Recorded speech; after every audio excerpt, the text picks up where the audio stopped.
ನಮಸ್ಕಾರ ರೈತ ಬಾಂಧವರ ಗ್ರೇಪ್ ಮಾಸ್ಟರ್ ಯೂಟ್ಯೂಬ್ ಚಾನಲ್ಗೆ ಆತ್ಮೀಯ ಸ್ವಾಗತ. ಇವಾಗ ಆಲ್ಮೋಸ್ಟ್ ಎಲ್ಲ ಏರಿಯಾ ಒಳಗೆ ಏಪ್ರಿಲ್ ಚಾಟ್ನಿ ಆಗ್ಯಾವ.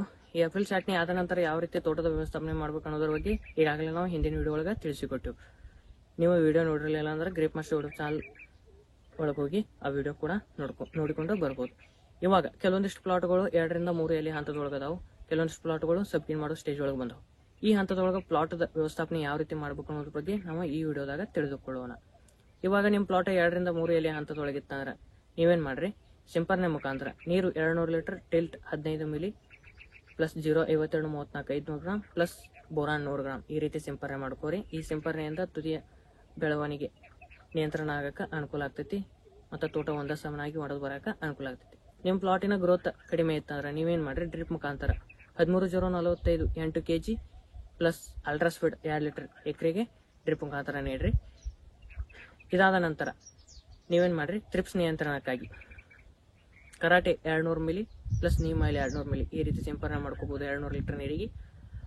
ಅಥವಾ ಆಕ್ಟ್ರಾ 60 gram plus neem oil 200 milli ಈ ರೀತಿ ಕೂಡ ಸಿಂಪರಣೆ ಮಾಡ್ಕೋಬಹುದು. ಇದರಿಂದ ನಿಮಗೆ ಉಡದೆ ಮತ್ತು ಥ್ರಿಪ್ಸ್ ನಿಯಂತ್ರಣ ಆಗಕ್ಕೆ ಅನುಕೂಲ ಆಗ್ತೈತಿ.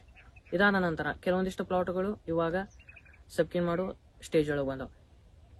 ಇವಾಗ ನೀವು ಸಬ್ಕಿನ್ ಯಾವ ಹಂತದೊಳಗೆ ಮಾಡಬೇಕು ಮತ್ತು ಎಷ್ಟು ಎಲೆಗೆ ಸಬ್ಕಿನ್ ಮಾಡಬೇಕು ಅನ್ನೋದ್ರ ಬಗ್ಗೆ ನಾವು ತಿಳಿದುಕೊಳ್ಳೋಣ.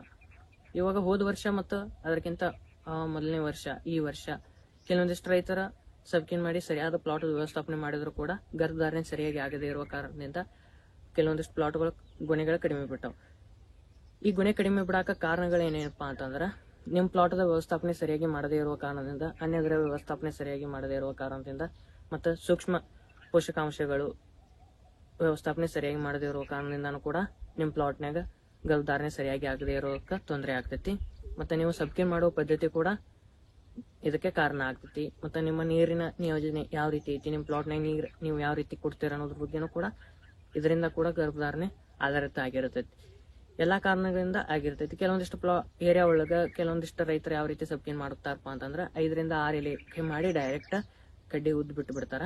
ಈ ರೀತಿ ಕೂಡ ಸಬ್ಕಿನ್ ಮಾಡ್ತಾರೆ. ಕೆಲವೊಂದಿಷ್ಟು ರೈತರು ಆ ರೀತಿ ಕೂಡ ಸಕ್ಸಸ್ ಆಗಿದ್ದಾರೆ. ಅದರಿಂದ ಕೂಡ ಗರ್ಭಧಾರಣೆ ಸರಿಯಾಗಿ ಆಗ್ತೈತಿ ಕೆಲವೊಂದಿಷ್ಟು ರೈತರಲ್ಲಿ ಆ ರೀತಿಯ ಸಬ್ಕಿನ್ ಮಾಡೋದ್ರಿಂದ ಅವರ ಅಷ್ಟೊಂದು ಸಕ್ಸಸ್ ಕಂಡು ಬರಲ್ಲ. ಕೆಲವೊಂದಿಷ್ಟು ರೈತರು ಏನ್ ಮಾಡ್ತಾರ, 4 ಎಲೆ ಮಾಡಿ ಆಮೇಲೆ ನೆಕ್ಸ್ಟ್ 3 ಎಲೆ ಮಾಡಿ ಮತ್ತೊಂದು 3 ಎಲೆಗೆ ಈ ರೀತಿ 3 ಸ್ಟೆಪ್ ಮಾಡಿ ಬಂದ್ ಮಾಡ್ತಾರೆ.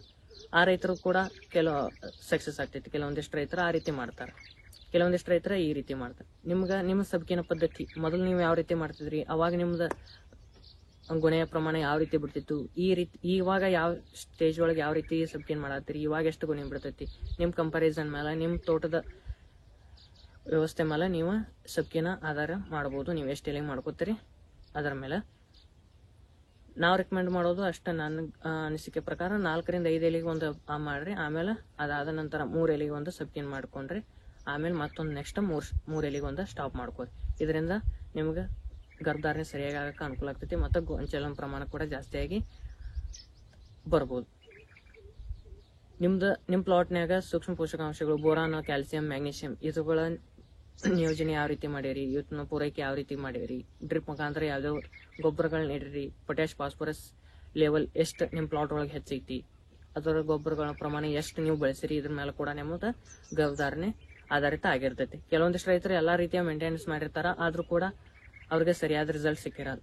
ಆದ ಕಾರಣದಿಂದ ನೀವೇನ್ ಮಾಡ್ಬೇಕು, ಮತ್ತೆ ಮಣ್ಣು ಮತ್ತು ನೀರಿನ ಪರೀಕ್ಷೆ ಮಾಡ್ಕೊರಿ. ಇದರಿಂದ ನಿಮಗ ನಿಮ್ ಪ್ಲಾಟ್ ಒಳಗ ಯಾವ್ದು ಪೋಷಕಾಂಶ ಕಮ್ಮಿ ಐತಿ, ಯಾವ ಗೊಬ್ಬರದ ಪೊಟ್ಯಾಶ್ ಫಾಸ್ಫರಸ್ ಲೆವೆಲ್ ಕಡಿಮೆ ಐತಿ, ಇದೆಲ್ಲ ನಿಮ್ಗೆ ಗೊತ್ತಾಗ್ತೈತಿ. ಆ ಆಧಾರದ ಮೇಲೆ ನೀವು ಗೊಬ್ಬರ ನೀಡ್ಕೋಬಹುದು. ಮತ್ತೆ ನೀರಿನ ವ್ಯವಸ್ಥಾಪನೆ ಯಾವ ರೀತಿ ಮಾಡ್ಬೇಕು ಅನ್ನೋದ್ರ ಬಗ್ಗೆನೂ ನಿಮ್ಗೆ ಗೊತ್ತಾಗ್ತೈತಿ. ನಿಮ್ಮ ನೀರಿನೊಳಗ ಯಾವ ಲವಣಾಂಶಗಳು ಅದಾವ ಕೂಡ ನಿಮಗೆ ಗೊತ್ತಾಗ್ತೈತಿ.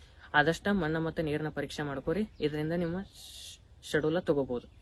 ನಮ್ದ ಆ್ಯಪ್ ಪರ್ಚೇಸ್ ಮಾಡೋದ್ರಿಂದ ಕೂಡ ನಿಮಗೆ ಅದೇ ನಿಮ್ಮ ಮಣ್ಣಿನ ಮತ್ತು ನೀರಿನ ಪರೀಕ್ಷೆ ನಮ್ಗೆ ಅಪ್ಲೋಡ್ ಮಾಡಿದ್ರಿಂದ ನಮ್ಮ ಆ್ಯಪ್ ಒಳಗೆ ನಿಮಗೆ ಡೈರೆಕ್ಟ್ ಯಾವ ರೀತಿಯ ಗೊಬ್ಬರಗಳನ್ನ ನೀಡಬೇಕು ಅನ್ನೋದ್ರ ಬಗ್ಗೆ ನಮ್ಮ ಆ್ಯಪ್ ಒಳಗೆ ಶೆಡ್ಯೂಲ್ ಬರ್ತೈತಿ. ಆ ರೀತಿ ನೀವು ವ್ಯವಸ್ಥಾಪನೆ ಮಾಡ್ಕೊಂಡು ಹೋಗ್ಬೋದು. ಇವಾಗ ನೀವು ಏನ್ ಮಾಡ್ರಿ, ಸಬ್ಕಿನ್ ಮಾಡಿದ ನಂತರ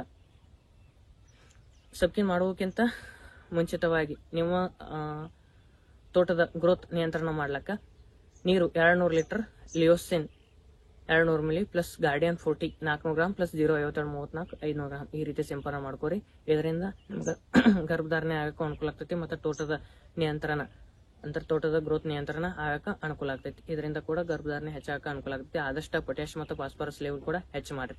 ಇದಾದ ನಂತರ ಸಿಂಪರಣೆ ಮುಖಾಂತರ ಏನ್ ಮಾಡ್ರಿ, ನೀರು 200 ಲೀಟರ್, ಕಾಂಬಿ 200 ಗ್ರಾಮ್ ಪ್ಲಸ್ ಅಲ್ಗಾಮೆಡ್ಸ್ 500 ಮಿಲಿ ಪ್ಲಸ್ ರಿಲ್ಯಾಕ್ಸಿಲ್ 300 ಮಿಲಿ ಈ ರೀತಿ ಸಿಂಪರಣೆ ಮಾಡ್ಕೋರಿ. ಇದರಿಂದ ಸೂಕ್ಷ್ಮ ಪೋಷಕಾಂಶಗಳ ನಿರ್ವಹಣೆ ಒಳ್ಳೆಯದಾಗಿ ಆಗ್ತೈತಿ. ಡ್ರಿಪ್ ಮುಖಾಂತರ ಏನ್ ಮಾಡ್ರಿ, 0.5234 8 kg ಎಕರೆಗೆ ನೀವು ಬಿಟ್ಕೋಬಹುದು. ಇದರಿಂದ ಗರ್ಭಧಾರಣೆ ಒಳ್ಳೆಯದಾಗಕ್ಕೆ ಅನುಕೂಲ ಆಗ್ತೈತಿ. ಸಬ್ಕಿನ ಆದ ನಂತರ 2-3 ಎಲೆಯೊಳಗೆ ಇರ್ತೈತಿಲ್ಲ, ಸಬ್ಕಿನ ಆದ ನಂತರ ಚಿಗುರು ಬರ್ತಿರ್ತೈತಿ. ಆ ಹಂತದೊಳಗೆ ನೀವೇನ್ ಮಾಡ್ರಿ, 6B 2 gram plus 0.5234 500 gram plus Antracol 400 gram ಈ ರೀತಿ ಸಿಂಪರಣೆ ಮಾಡ್ಕೋರಿ. ಇದಾದ ನಂತರ ಮರುದಿನ ಏನ್ ಮಾಡ್ರಿ, ಯುರಾಸೆಲ್ 25 ಗ್ರಾಮ್ ಪ್ಲಸ್ 0.5234 500 ಗ್ರಾಮ್ ಈ ರೀತಿ ಸಿಂಪರಣೆ ಮಾಡ್ಕೋಬಹುದು. ಇದರಿಂದ ಗರ್ಭಧಾರಣೆ ಒಳ್ಳೆಯದಾಗಕ್ಕೆ ಅನುಕೂಲ ಆಗ್ತೈತಿ. ಇದಾದ ನಂತರ ಸಬ್ಕಿನಾದ ಒಂದು 5 ರಿಂದ 6 ಎಲೆ ಹಂತದೊಳಗೆ ಬಂದಾಗ ನೀರು 200 litre, fruitful 500 milli plus 0.5234 500 gram plus boron 100 gram ಈ ರೀತಿ ಸಿಂಪರಣೆ ಮಾಡ್ಕೋರಿ. ಇದರಿಂದ ಕೂಡ ಗರ್ಭಧಾರಣೆ ಆಗಕ್ಕೆ ಅನುಕೂಲ ಆಗ್ತೈತಿ. ವಿಡಿಯೋ ಇಷ್ಟವಾದಲ್ಲಿ ಲೈಕ್ ಮಾಡ್ರಿ, ಶೇರ್ ಮಾಡ್ರಿ ಮತ್ತು ಕಾಮೆಂಟ್ ಮಾಡ್ರಿ. ನಮ್ಮ ಗ್ರೇಪ್ ಮಾಸ್ಟರ್ ಯೂಟ್ಯೂಬ್ ಚಾನಲ್ ಕೂಡ ಸಬ್ಸ್ಕ್ರೈಬ್ ಮಾಡ್ರಿ. ಗ್ರೇಪ್ ಮಾಸ್ಟರ್ ಆ್ಯಪ್ ಬಳಕೆ ಮಾಡೋರು ಇದ್ರಿಂದ ಪ್ಲೇಸ್ಟೋರ್ ಒಳಗೆ ಹೋಗಿ ಗ್ರೇಪ್ ಮಾಸ್ಟರ್ ಆ್ಯಪ್ ಇನ್ಸ್ಟಾಲ್ ಕೂಡ ಮಾಡ್ಕೋರಿ. ವಿಡಿಯೋ ಇಷ್ಟವಾದಲ್ಲಿ ಲೈಕ್ ಮಾಡ್ರಿ, ಶೇರ್ ಮಾಡ್ರಿ ಮತ್ತು ಕಾಮೆಂಟ್ ಮಾಡ್ರಿ. ಮತ್ತು ಮುಂದಿನ ವಿಡಿಯೋದೊಳಗೆ ಹೆಚ್ಚಿನ ಮಾಹಿತಿ ಒಳಗೆ ನಾವು ಸಿಗೋಣ. ಮತ್ತು ಮುಂದಿನ ವಿಡಿಯೋ ಭೇಟಿ ಆಗೋಣ. ನಮಸ್ಕಾರ.